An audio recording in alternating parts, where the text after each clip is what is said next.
hello there. I'm back with my first adventure in almost 2 years. I've been away scaling a mountain I hope none of you ever have to climb. But I hope you join me for some much needed relaxation in God's country. And oh yeah, I've got a new friend with me. This is Luna. She's my 1-year-old German Shepherd that I've been grooming to hit the trails with me. She's a true companion and the best hiking buddy I could ask for. Anyways, let's make our way to camp.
Luna, come here. Sit. Good girl.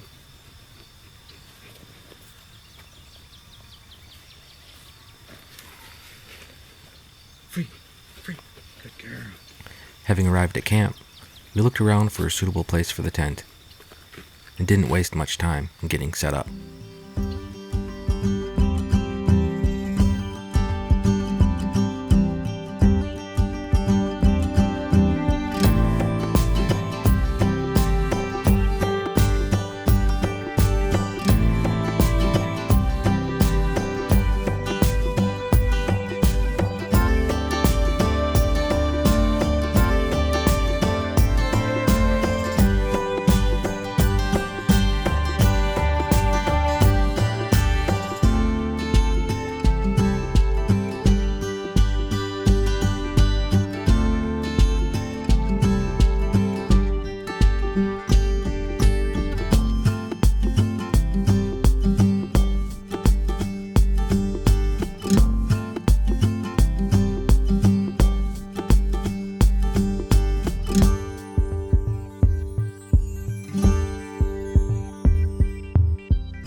Now that we had camp set up, we set out to collect firewood. Luna, do we need more firewood? Should we get some more firewood? What do you think? More? I think we need more. I don't think that's enough. Okay, let's go get more. Come on.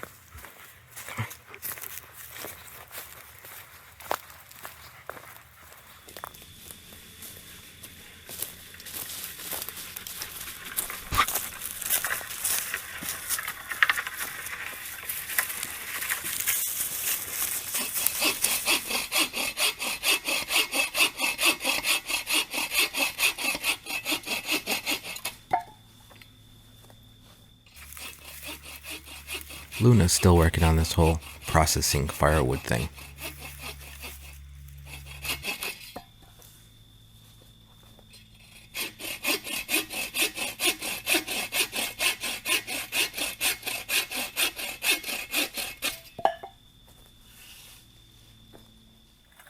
After working up an appetite, it was time to make dinner.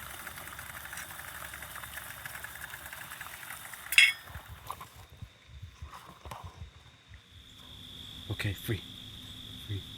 You're a good girl. Free. Dang, did you get that fly? What? Ninja fast. Get. Back.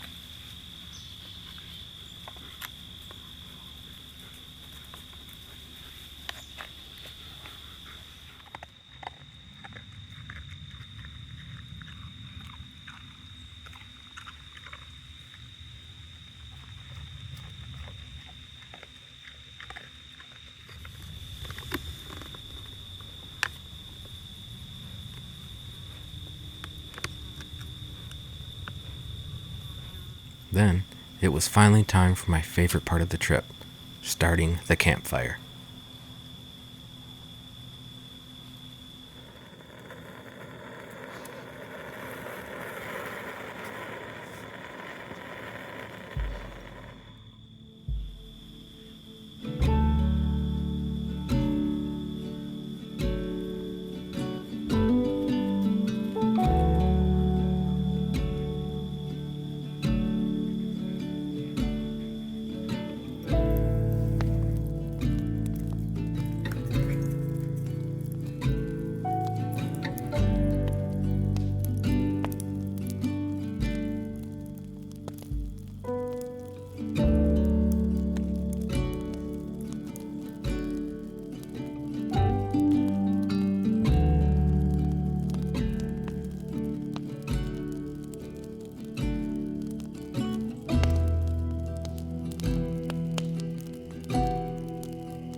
We soaked in the sounds of nighttime in the forest together for a long while. Soon, it was time to get some rest.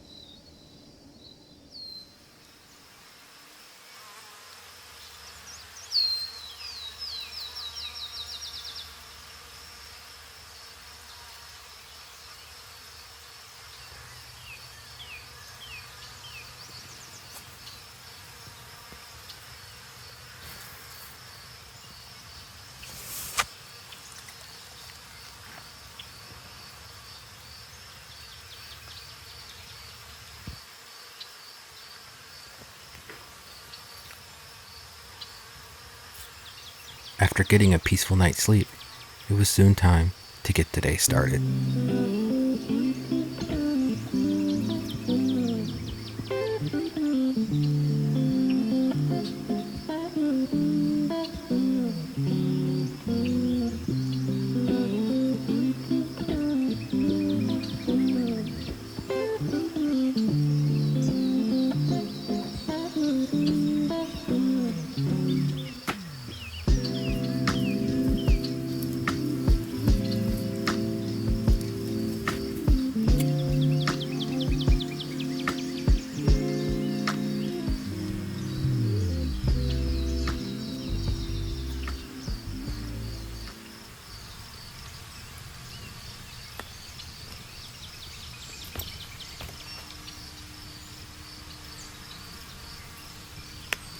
Back. Good girl. Just leave it. Huh? No! Oh, just leave it. Good.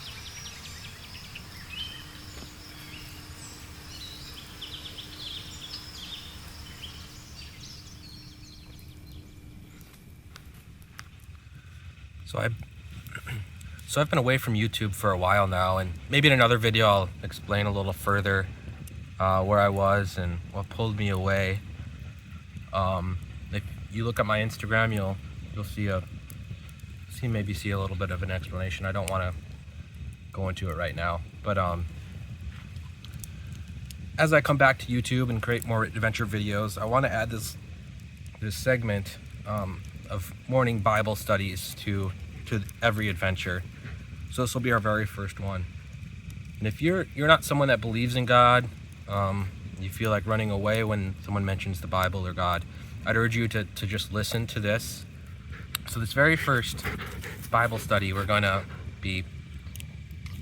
make my effort to prove God's existence to you.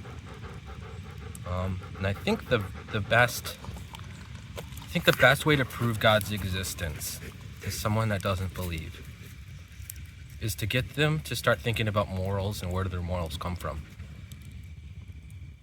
I started reading a book from C.S. Lewis. And C.S. Lewis is famous for a book called Chronicles of Narnia, but he's also a very famous Christian writer. And he was very good at apologetics.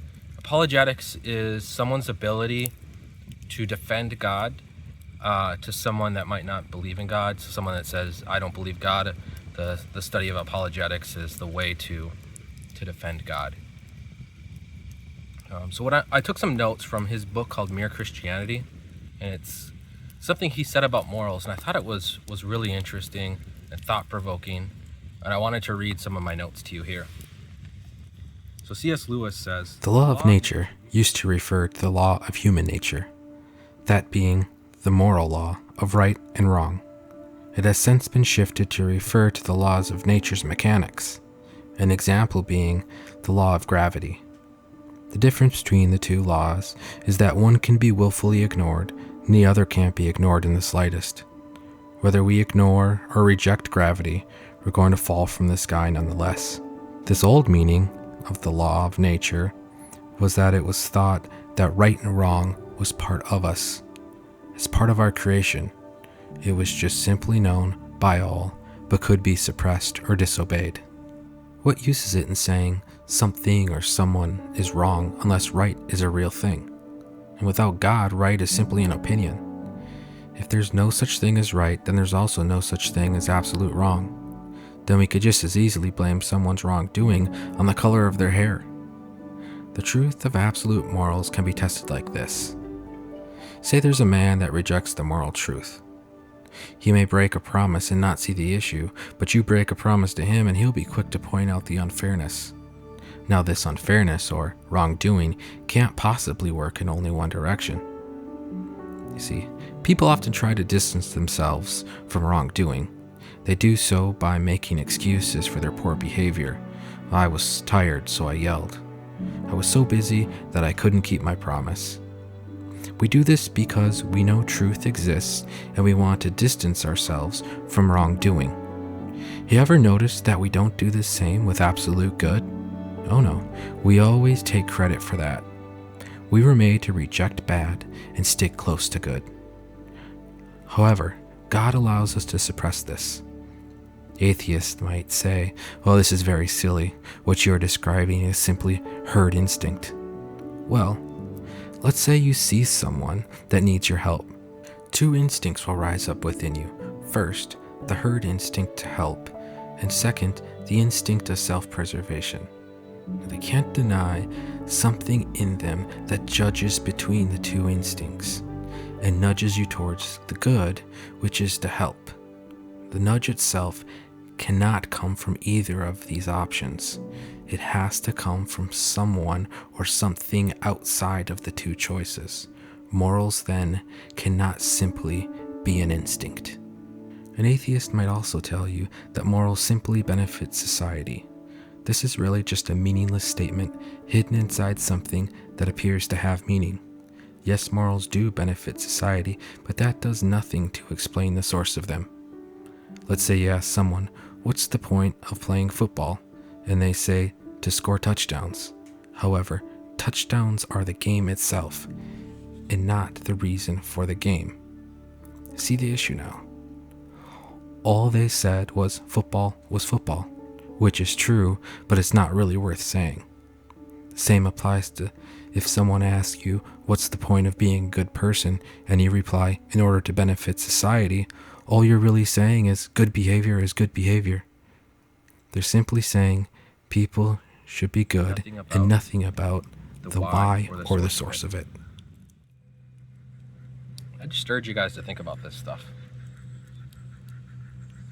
If you have any questions for me, put them in the comments below. If you think I'm off base on something, let me know. I'll be more than willing to talk, listen, whatever.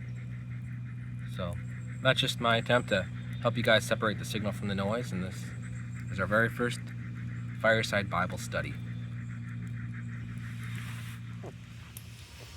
Hey, honey.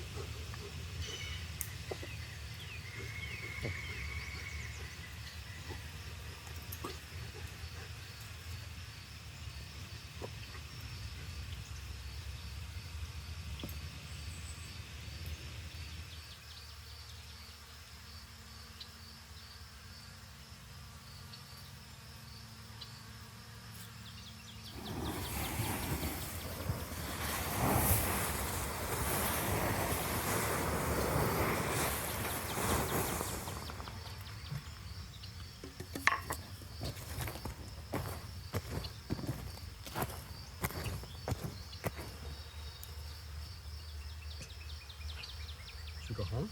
Do you wanna go home? With Mama? And your sister? Wanna go see your sister? Yeah? Should we go home? Was it a fun camping trip? Yeah?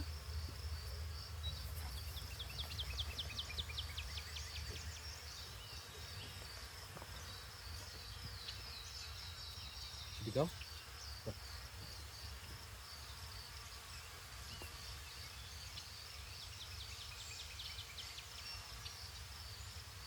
Here's my final thought. To truly believe in God, you must walk with Him. This means you must put limits on your thoughts because they often turn into actions. In the modern world, freedom has been turned inside out.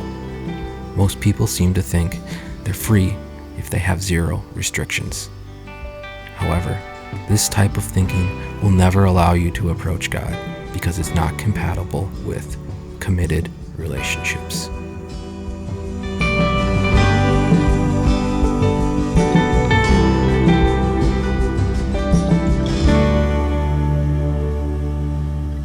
Throughout the day, throughout the years, in all my sorrow and in all my fears, I'm calling out